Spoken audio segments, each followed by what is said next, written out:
Chase Rothman is the waiter at his wife's big celebration. What's next, Chase? Dishwasher of the month. Boris's voice cut through the laughter at the table. Chase froze in the doorway, still in his waiter's uniform, plates balanced in his hands. Across the table, Celia sat glowing between her colleagues, smiling, until she saw him. Her smile vanished. Only if Celia knew who her husband really was, she'd be terrified and proud at the same time. Your uncle? Celia's heart stirred with hope when she heard this. That's right. My uncle Dennis is a successful cardiologist in New York. He's also the son-in-law of Roland Zimmerman. Do you know who that is? He's the head of the country's highest-rated cardiology department. My uncle knows him personally. Jason boasted. Then can you do me a favor and ask him for a meeting? Even though Celia didn't particularly like hanging out with Jason, she could not pass up such a good opportunity for her daughter. Well, that's why I called you so late. I'm with my uncle at his hotel right now. He might have to leave Lauderville tomorrow, so if you want to talk to him, you have to come over right now. His voice was urgent. Celia frowned. She could sense something off about Jason's tone. Besides, it wouldn't be proper for her to meet two men at a hotel alone. After some thought, she gritted her teeth and agreed to the request, reminding herself it was for her daughter's sake. After hanging up, she left the office and took a taxi to the luxury suites hotel that Jason had specified. At that moment, Jason was showing a picture of Celia to his Uncle Dennis. The pot-bellied man's eyes lit up with a greedy look. This is the woman you're talking about? Dennis licked his dry lips, voice trembling. Jason explained how Celia had an outstanding appearance and a lovely personality. She could arouse the interest of any man at any age. Yes, and she's on her way. Her daughter has a congenital heart condition. Is there anything else you want to know about her?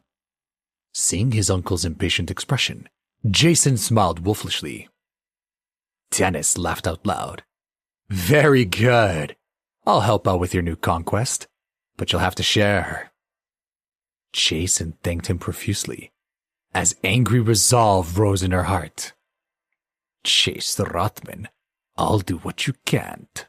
I'll save your daughter. Just wait and see what your wife will think of that. As evening fell and the sky turned dark, Celia never showed up at the hospital. Chase left the room as Elisa continued reading to Dottie. He decided to call Celia and ask when she would come to take over watching their daughter.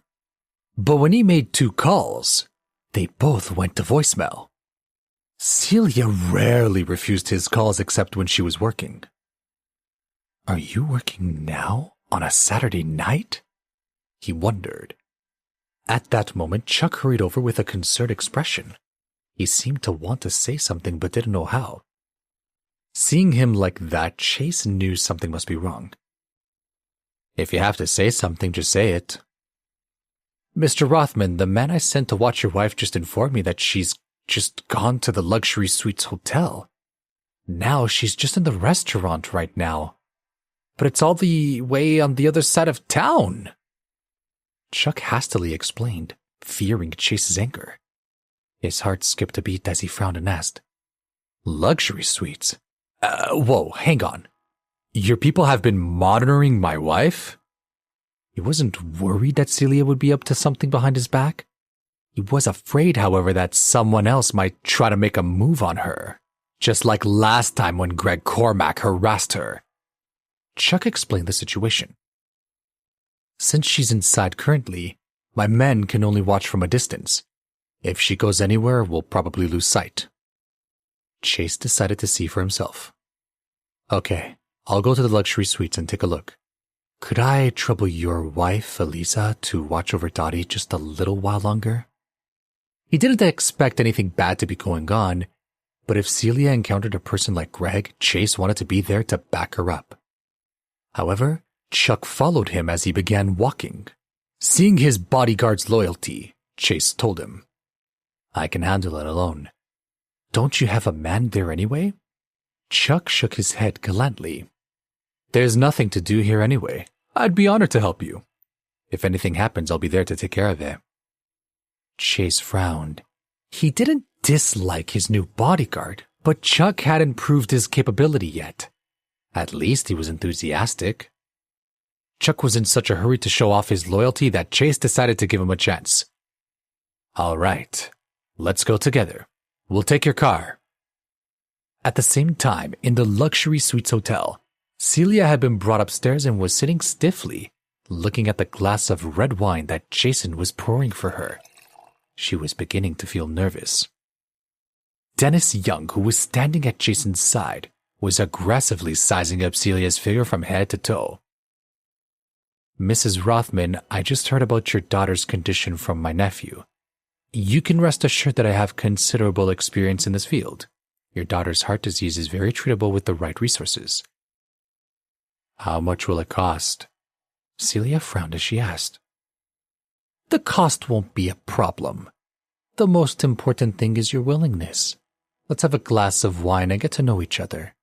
Once I have a better idea, then maybe I can give you a quote. Dennis grinned, showing unpleasant yellow teeth. Celia, you won't refuse him, right? Jason tried to persuade her from the other side. I don't really want a drink. Can I get some tea? Celia got hot water from the room's coffee machine and held onto the cup, feeling awkward. Hearing that, Dennis's expression turned dark. Mrs. Rothman, are you turning down my hospitality? Jason tried to assist, convincing her. What's wrong?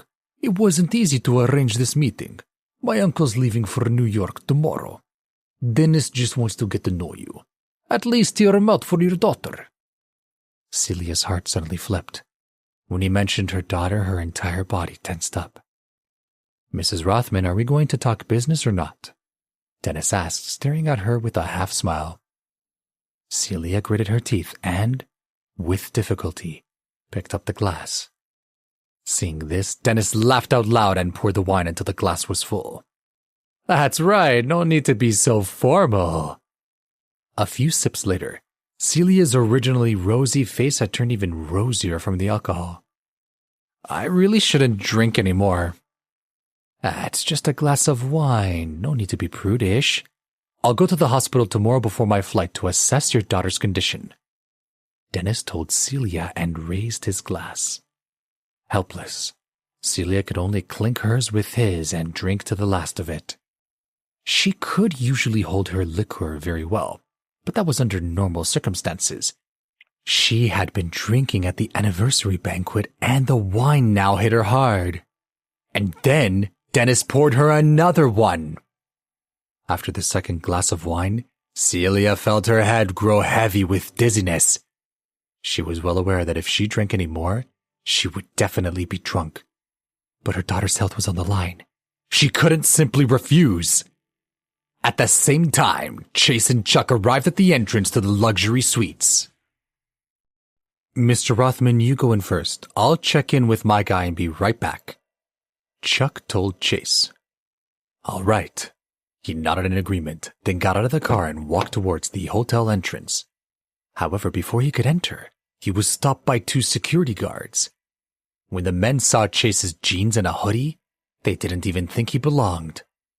Excuse me, buddy, what do you think you're doing here? We're a high-end hotel. No one can enter without a reservation. Chase frowned and demanded.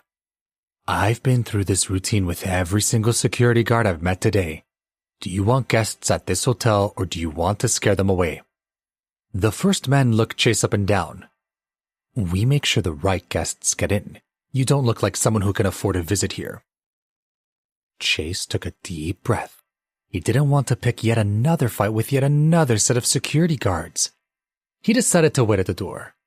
Celia might be coming out soon anyway. However, the guards didn't want him lingering around by the entrance. Seeing that Chase was still loitering, they immediately became annoyed.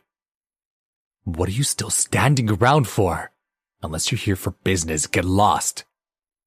Despite Chase's best efforts to be patient, he was still frustrated. I'm just waiting here for my wife. Is that okay? The second security guard snapped arrogantly. Well then, Can't you wait for her in your car? You're going to give guests the wrong idea about this place. A figure strode over the parking lot. Chuck had finished parking and came to back up Chase. He had heard that the two security guards were bad-mouthing his client, and he was not happy about it.